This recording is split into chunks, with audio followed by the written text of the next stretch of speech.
Hi friends, welcome to my YouTube channel. I am Kashibai Kurudi. Friends, ನಾನಿವತ್ತು ಗಣಕಯಂತ್ರದ ಬಗ್ಗೆ ಒಂದು ಈ ಜ್ಞಾನವನ್ನು ಹೇಳ್ತಾ ಇದ್ದೀನಿ ಫ್ರೆಂಡ್ಸ್. ನೋಡಿ ಫ್ರೆಂಡ್ಸ್, ಒಂದು ಎಕ್ಸಸ್ ಟೈಮ್ ಅಂದರೆ ಪೊರಿಪೆರಲ್ ಯೂನಿಟ್ನಿಂದ ಪಡೆದ ಡೇಟಾ ಅಥವಾ ಸಂಗ್ರಹವಾದ ಡೇಟಾವನ್ನು ಪುನರ್ಜೀವನಗೊಳಿಸುವ ಅಂದರೆ ಒಂದು ತೆಗೆದುಕೊಳ್ಳುವ ಒಂದು ಸಮಯವನ್ನು ಎಕ್ಸಸ್ ಟೈಮ್ ಅಂತ ಕರೀತಾರೆ ಫ್ರೆಂಡ್ಸ್.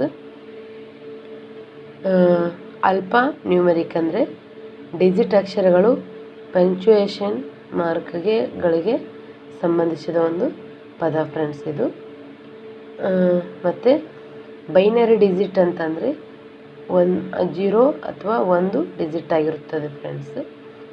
ಬೈನರಿ ನಂಬರ್ಸ್ ಅಂತಂದ ಮಾತ್ರ ಸಂಖ್ಯೆ 2ರ ಆಧಾರದಲ್ಲಿರುವ ಸಂಖ್ಯೆಗಳ ಒಂದು ವ್ಯವಸ್ಥೆ ಆಗಿರುತ್ತೆ ಫ್ರೆಂಡ್ಸ್. ಬಿಟ್ ಅಂದರೆ ಮಾಹಿತಿ ನೀಡುವ ಅತಿ ಸಣ್ಣ ಒಂದು ಯೂನಿಟ್ ಫ್ರೆಂಡ್ಸ್.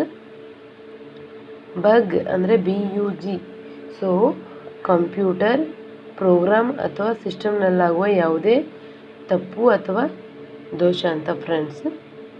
BUS ಅಂದರೆ ಬಸ್, ಡೇಟಾ ಅಥವಾ ಪವರನ್ನು ಅತಿ ದೊಡ್ಡ ಸಂಖ್ಯೆಯ ಡಿವೈಸಸ್ಗೆ ಪ್ರವಹಿಸಲು ಉಪಯೋಗಿಸಲ್ಪಡುವ ಒಂದು ಲೈನ್ ಫ್ರೆಂಡ್ಸ್. ಕ್ಲಿಪ್ ಅಂದರೆ ಇಂಟಿಗ್ರೇಟೆಡ್ ಸರ್ಕ್ಯೂಟೆಡ್ ಅತಿ ಪ್ರಮುಖ ಒಂದು ಭಾಗ ಫ್ರೆಂಡ್ಸ್ ಇದು.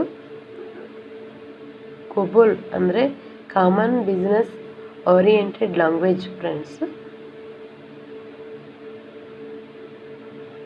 ಕಂಪೈಲ್ ಅಂದರೆ ಹೈಯರ್ ಲೆವೆಲ್ ಸೋರ್ಸ್ ಲ್ಯಾಂಗ್ವೇಜನ್ನು ಮೆಷಿನ್ ಲ್ಯಾಂಗ್ವೇಜ್ ಪ್ರೋಗ್ರಾಮ್ಗೆ ಒಂದು ಪರಿವರ್ತಿಸುವ ಒಂದು ವಿಧಾನವಾಗಿರುತ್ತೆ ಫ್ರೆಂಡ್ಸ್. ಕಂಪ್ಯೂಟರ್ ಸಿಸ್ಟಮ್ ಅಂದರೆ ಸೆಂಟ್ರಲ್ ಪ್ರೊಸೆಸರ್ ಅಥವಾ ಸಹಾಯಕ ಪೆರಿಫಿಯರಲ್ ಯೂನಿಟ್ಗಳು ಫ್ರೆಂಡ್ಸ್. ಡಾಟಾ ಪ್ರೊಸೆಸಿಂಗ್ ಅಂದರೆ ಡೇಟಾದಲ್ಲಿ ನಿರ್ವಹಿಸುವ ಒಂದು ಕಾರ್ಯ ಫ್ರೆಂಡ್ಸ್. ಡಿಬಗ್ ಅಂದರೆ ಕಂಪ್ಯೂಟರ್ ಪ್ರೋಗ್ರಾಮ್ನಲ್ಲಿರುವ ಯಾವುದೇ ದೋಷಗಳನ್ನು ಒಂದು ಸರಿ ಮಾಡುವ ಒಂದು ಸಾಧನ ಫ್ರೆಂಡ್ಸ್. ಸೊ ನೆಕ್ಸ್ಟ್ ಬಂದ್ಬಿಟ್ಟು ಡೌನ್ ಟೈಮ್ ಅಂದರೆ ತಾಂತ್ರಿಕ ಅಥವಾ ಎಲೆಕ್ಟ್ರಾನಿಕ್ ದೋಷಗಳಿಂದಾಗಿ ಕಂಪ್ಯೂಟರ್ ಕೆಲಸ ಮಾಡದೇ ಇರುವಂಥ ಒಂದು ಅವಧಿ, ಅದನ್ನು ಡೌನ್ ಟೈಮ್ ಅಂತ ಹೇಳ್ತಾರೆ ಫ್ರೆಂಡ್ಸ್. ನೆಕ್ಸ್ಟ್ ಬಂದ್ಬಿಟ್ಟು EDP ಅಂದರೆ electronic data processing friends. Next ಬಂದ್ಬಿಟ್ಟು ಎಕ್ಸಿಕ್ಯೂಟಿವ್ ಅಂದರೆ ಕಂಪ್ಯೂಟರ್ ಸಿಸ್ಟಮನ್ನು ಕಾರ್ಯನಿರ್ವಹಿಸುವಲ್ಲಿ ಒಂದು ಸಹಾಯ ಮಾಡುವ ಒಂದು ಪ್ರೋಗ್ರಾಮ್ ಫ್ರೆಂಡ್ಸ್ ಇದು. ನಾವು ಎಕ್ಸಿಕ್ಯೂಟ್ ಮಾಡ್ತಾ ಇದ್ದೀವಿ ಈ ಪ್ರೋಗ್ರಾಮನ್ನು ಅಂತ ಹೇಳುವಾಗ ಇದನ್ನು ಯೂಸ್ ಮಾಡ್ತೀವಿ ಫ್ರೆಂಡ್ಸ್. ಫಾರ್ಟನ್ ಅಂದರೆ ಗಣಿತ ಅಥವಾ ವೈಜ್ಞಾನಿಕ. ನೋಡಿ ಫ್ರೆಂಡ್ಸ್, ಫಾರ್ಟನ್ ಅಂದರೆ ಗಣಿತ ಮತ್ತು ವೈಜ್ಞಾನಿಕ ಉಪಯೋಗಕ್ಕಾಗಿ ಇರುವ ಉನ್ನತ ಮಟ್ಟದ ಪ್ರೋಗ್ರಾಮಿಂಗ್ ಲ್ಯಾಂಗ್ವೇಜ್ ಫ್ರೆಂಡ್ಸ್ ಇದು. ಫ್ಲೋ ಚಾರ್ಟ್ ಅಂದರೆ ವಾಕ್ಯ ಅಂದರೆ ಡೆಫಿನಿಷನ್ ಮತ್ತು ಅನಾಲಿಸಿಸ್ ಅಥವಾ ಸಮಸ್ಯೆ ಪರಿಹಾರ ಮುಂತಾದವುಗಳ ಗ್ರಾಫಿಕ್ ಒಂದು ವಿಶ್ಲೇಷಣೆಯಾಗಿರುತ್ತೆ ಫ್ರೆಂಡ್ಸ್. ಗ್ರಾಫಿಕ್ ರೀಪ್ರೆಸೆಂಟೇಷನ್ ಅಂತ ಫ್ರೆಂಡ್ಸ್ ಇಂಗ್ಲೀಷ್ನಲ್ಲಿ ಬಂದು.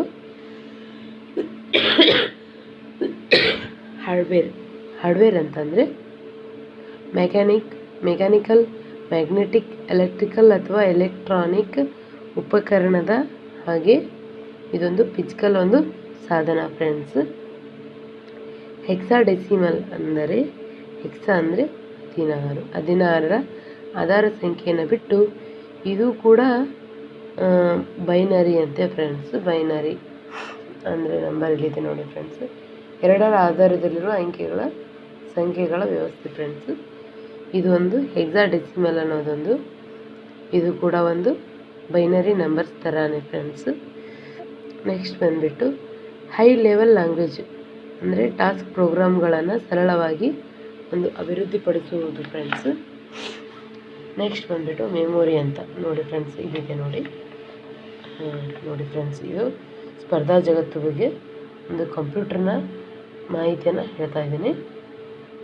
ಮೆಮೊರಿ ಅಂದರೆ ಮಾಹಿತಿ ಮತ್ತು ವಿವರಗಳು ಬೈನರಿ ಕೋಡ್ಗಳಲ್ಲಿ ಸಂಗ್ರಹಗೊಳ್ಳುವ ಒಂದು ಕಂಪ್ಯೂಟರ್ನಲ್ಲಿರುವ ಒಂದು ಚಿಪ್ ಫ್ರೆಂಡ್ಸ್. ಮೈಕ್ರೋ ಸೆಕೆಂಡ್ ಅಂದರೆ ಒಂದು ಸೆಕೆಂಡ್ನ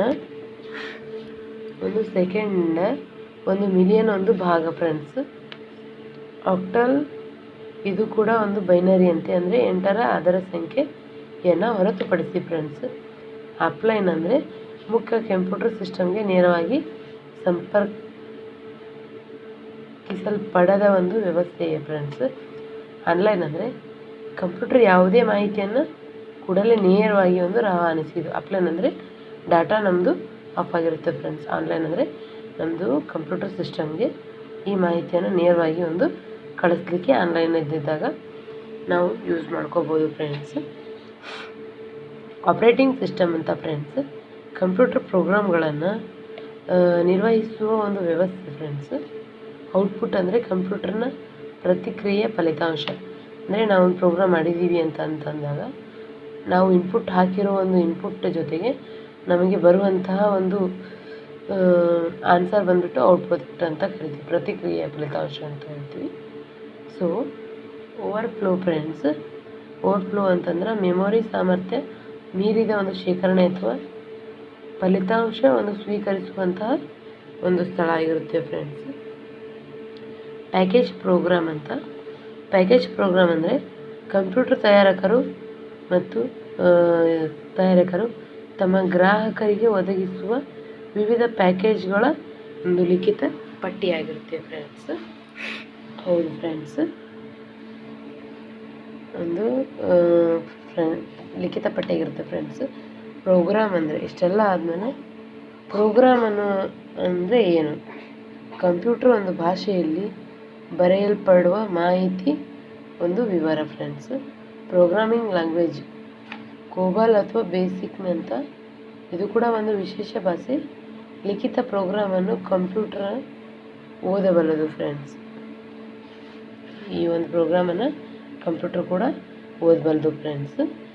ಇದು ನೆಕ್ಸ್ಟ್ ಬಂದ್ಬಿಟ್ಟು ರ್ಯಾಂಡಮ್ ಆಕ್ಸೆಸ್ ಮೆಮೊರಿ ಅಂದರೆ ರ್ಯಾಮ್. ಡೇಟಾ ಮಾಹಿತಿ